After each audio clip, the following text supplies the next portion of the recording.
think it was in the year 2023 for the 2024 budget.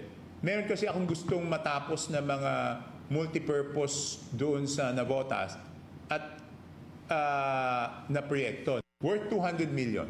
Hindi naman ako nagre-request kay Saldico.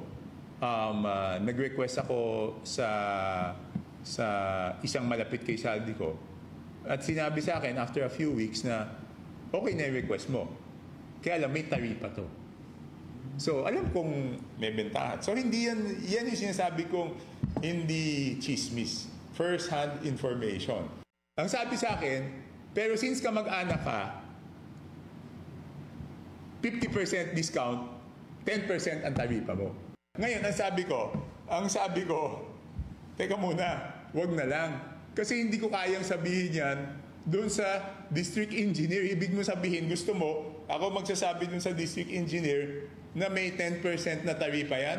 Nilalagay nila sa program yan dahil alam nila kahit ano ang mangyari, pipilitin ng gobyerno na pondohan itong mga proyekto na foreign assisted tsaka yung flagship. Diba? Pipilitin ng gobyerno na mahanapan ng pondo yan.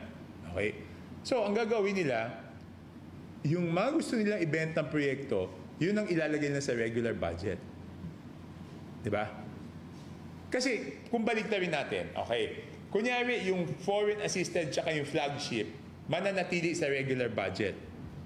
At yung gusto nilang ibentang proyekto, ilalagay nila sa program. Sino naman magbabayad ng proyekto na nasa program, walang kasiguraduhan na mapapagawa. Kung hindi nila ilalathala yan, ibig sabihin, ang lagi kong sinasabi, let us be true to our word.